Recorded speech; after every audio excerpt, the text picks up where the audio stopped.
Do you find yourself fatigued on hikes, feeling low on energy, exhausted, and unable to perform at the level that you'd like? Maybe you've tried weightlifting, perhaps some aerobic movements such as running or cycling, but it doesn't seem to work. Endurance is the backbone of what allows you to complete long days on the trail or in the mountains. Endurance is comprised of your aerobic endurance, muscular endurance, and anaerobic endurance. If you don't know what each of those mean, don't worry, it isn't too complicated. Aerobic endurance can be thought of as low to moderate intensity cardio.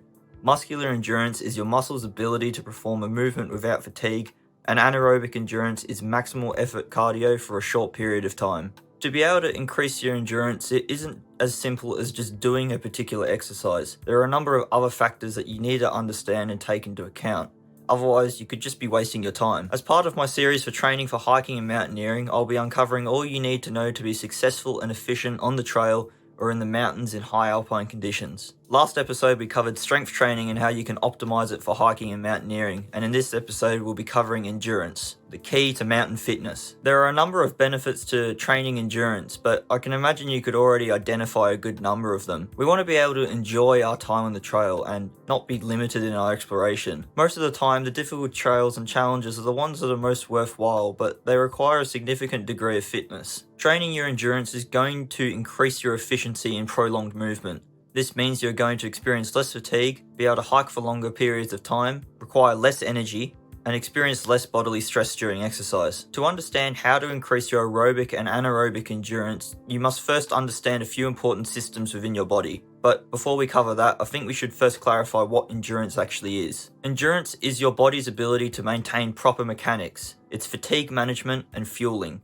The most effective way to improve your endurance is going to be mechanical. It's going to be increasing your efficiency. If you want a quick cheat code to improve your endurance immediately, it's refining your breathing strategy and focusing on nasal breathing. If you can then maintain an upright posture and have correct movement technique, you'll be well on your way to improving your endurance. But unfortunately, the story doesn't end there. It's not that simple. To improve any kind of endurance, whether it's low intensity, muscular, or high intensity, maybe somewhere in between, you need to be addressing failure points in fueling and fatigue management. And we can understand how to address these failure points by understanding how exactly our bodies use energy. Hiking and mountaineering rely on various energy systems to fuel movement. They're activities that occur for long periods of time at low to moderate intensity. The two systems that fuel this activity are the aerobic metabolic system and the anaerobic metabolic system. These energy systems both work to achieve the same outcome, which is fueling movement and managing the buildup of carbon in our body. For everything to come together and make sense, we need to delve into the mechanics of metabolism. Our energy systems all relate to the cycling of carbon throughout our body. Most of the food we eat is all just complex chains of carbon. Carbohydrates and fat are what we consume for energy, as these are the two things that our body uses for fuel. Carbohydrates and fat are both complex chains of carbon and thus can be broken down into simple carbon. As we exercise, we use these energy stores. If the carbon buildup in our body becomes too much, we remove it through our breathing. We exhale it. Your metabolism is breaking down complex chains of carbon, putting it into your blood, and removing it through your breathing. This is the mechanism behind exercise. Oxygen itself is not actually a fuel source. It is, however, needed for the cycling of carbon. You breathe in to bring in oxygen and exhale carbon. In a rested state, your body matches the need for energy to the offload of waste, being carbon, at a ratio of 1:1. As the intensity of movement increases from a resting state, you can't maintain this ratio of 1:1, so you steal energy and create excess waste. This is why you can do light exercise and return easily to a rested state, but when you do high intensity exercise, you're breathing heavily for many more minutes after you finish the movement, because you're removing the buildup of carbon in your body. The buildup of carbon in your body is fatigue. So the more efficient you are at cycling carbon through your body, the less fatigued you'll feel. And this is where it all comes together. To move carbon through your body efficiently, you need to breathe efficiently, have efficient fuel, and move oxygen through your body efficiently. As we mentioned before, hiking and mountaineering is low intensity aerobic endurance combined with a high degree of muscular endurance. And the energy system responsible for these types of movement is the aerobic metabolic system. The aerobic metabolic system utilizes fat stores and a small amount of carbohydrates for fuel. As the intensity of exercise increases, you'll pass the aerobic threshold and begin to use a different kind of energy system, the anaerobic metabolic system. This energy system primarily uses carbohydrates as its fuel source, which is stored in your muscles, your blood, and your liver. With moderate intensity exercise, you're using both energy systems to fuel movement. But if you continue to increase that intensity, you'll begin to only use the anaerobic metabolic system. Remember, both fat and carbohydrates are a complex form of carbon, and we require oxygen to remove this carbon from our body. For both systems of energy supply, we require the intake of oxygen to match the offload of carbon to avoid fatigue. When you train aerobic or anaerobic movement, you're teaching your body to work more efficiently.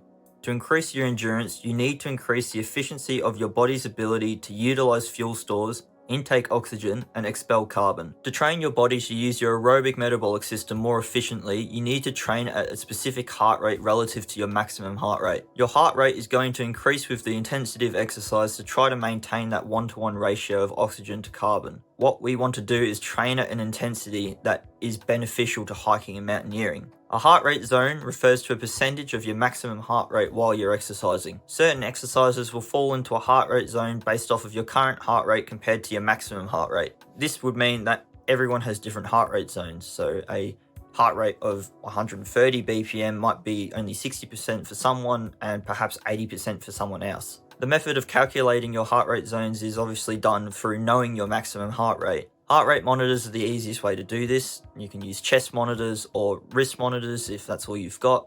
Obviously, wrist monitors are going to be less accurate than the chest, but they're going to be accurate enough for your needs. Heart rate zones are referred to as zone 1 through to 5, obviously increasing intensity as the number increases. Zone 1 is 50 to 60% of your maximum heart rate, with very low levels of perceived effort. Zone 2 is aerobic training. This is 60 to 70% of your maximum heart rate. Zone 2 training should occur just below your aerobic threshold, which is a point where your body will begin to use the anaerobic system to fuel movement. Zone 2 training should occur for more than 20 minutes at a time and ideally for more than an hour. Zone 3 is 70 to 80% of your maximum heart rate, where you're using both the aerobic and the anaerobic energy systems. Effort in this zone should be perceived as moderate to difficult. Training should be for at least 20 minutes. Zone 4 is 80 to 90% of your maximum heart rate. This is where your body begins to primarily use the anaerobic system to produce energy. Effort in this zone cannot be sustained for a long period of time and is quite difficult. Zone 5 is 90 to 100% of your maximum heart rate. During exercise in this zone, your body only uses the anaerobic system. For exercises within Zone 5, you will often have very sore muscles, and muscle fatigue from working in Zone 5 will likely cause you to slow your activity. Training in this zone produces lots of lactic acid that is forced into your muscle fibers where it cannot be utilized. Training in this zone teaches your body to function with increased amounts of lactic acid in your system and to resynthesize it. Training should be less than 1 minute at a time. For the purposes of training endurance for hiking and mountaineering, we want to spend most of our time training at the threshold between Zone 2 and Zone 3. This is known as the aerobic zone. The aerobic zone is generally within 60 to 70% of your maximum heart rate and is considered Zone 2. The exercises that you are completing in Zone 2 should be considered low to moderate in difficulty, like a 6 or 7 out of 10. Exercising in this zone should occur just below your aerobic threshold for the best results. This is going to increase your aerobic capacity and thus the intensity of exercise you can maintain without fatigue. Just to clarify what your aerobic capacity is, it is that threshold between Zone 2 and Zone 3. And it's important because as you progress into Zone 3, you begin to also use your anaerobic metabolic system. So if you're increasing our aerobic capacity, it's increasing that intensity of exercise that we can do without the need to tap into that energy system. You're also going to want to do long periods of steady state endurance. As the name suggests, it's maintaining a steady pace while exercising for periods of at least 20 minutes, but it can be as long as you can sustain. This should occur at Zone 2 intensity, but it doesn't have to be at or around your aerobic threshold. It's important to know what heart rate zone you fall into while you're exercising, so I highly recommend getting some form of monitor of some kind. It doesn't have to be a super fancy smartwatch, it just has to be something that you can see your heart rate on. Otherwise, you can't know what zone you're actually exercising in and you could be wasting your time. Doing aerobic endurance training includes a wide variety of exercises. This is because the only two variables that matter are your heart rate compared to your maximum heart rate and the time spent exercising. This means that you can choose an exercise or activity that is best suited to you, what you enjoy, and what you are training to complete. There is no one king of exercises for this. Obviously, because we're talking about training for mountaineering and training for hiking, some exercises are going to be more specific than others and thus perform better, but This is also why we spent so much time talking about the systems in our body, because if we know how to correctly stimulate those systems, it doesn't necessarily matter what exercise we are doing, so long as we are training our efficiency and endurance. The execution of whichever exercise you choose is by far the most important factor. What training in the aerobic zone could look like can differ, as everyone's maximum heart rate is different. If you haven't been training for a long time, then exercising in zone 2 will require exercises that are of a lesser intensity. But if you've been training for a long time, you might need to up the intensity in your zone 2 exercises to progress optimally. Some of my favourite exercises for training your aerobics for hiking and mountaineering are weighted pack training, stairmaster or incline treadmill with a backpack, elliptical machine or air bike, trail running and hill running. These are all fantastic exercises for hiking and mountaineering, as they're very specific to the movement. They involve similar motions that you can expect to perform during the activity that you're training for, and they often mimic the physical conditions that you will face on the trail or in the mountains. There are other exercises that aren't specific to hiking and mountaineering that can also be very useful. One such example of this is swimming. However, you should be spending the majority of your time focusing on training exercises that closely relate to hiking and mountaineering to achieve the best results. If you don't have a heart rate monitor, there are a few indicators that you can use to determine if you're training in the aerobic zone. These include comfortable nose breathing. As you exit the aerobic zone, you'll start to notice that you have more trouble breathing as your body attempts to oxygenate your muscles. As such, your breathing will increase to match what is required to perform the exercise. Breaking a sweat. You should break a light sweat during aerobic exercise, but you shouldn't be drenching yourself. And lastly, you can hold a conversation.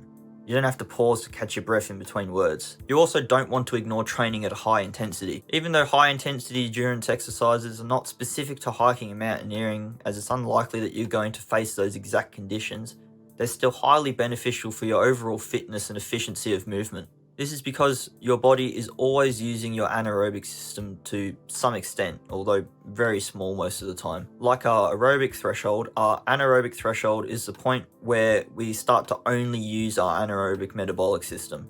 This is the point where we are no longer able to supply the oxygen that we need to sustain movement, and this is trained through completing zone 4 to zone 5 exercise. If we are increasing our anaerobic threshold, we're increasing the intensity of exercise that we can complete without needing to tap into that energy system. This is particularly important for mountaineering, as we are wanting to conserve as much energy as possible. You don't want to spend a lot of time training at this intensity. Just 10 minutes a week of high intensity interval training should be enough for you to see the benefits.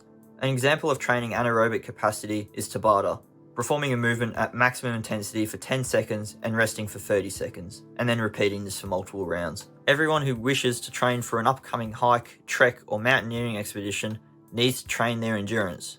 If you're a frequent hiker, I still recommend dedicating a large amount of time to your aerobic training. Training endurance in the methods mentioned previously is the best way to prepare. Getting time on difficult terrain is also very crucial to the success of a hiking and mountaineering training program. Neglecting endurance training will likely lead to failure. Luckily, it's so easy to do as an avid hiker and mountaineer that you don't really have to spend too much time thinking about it, as you already know what to do.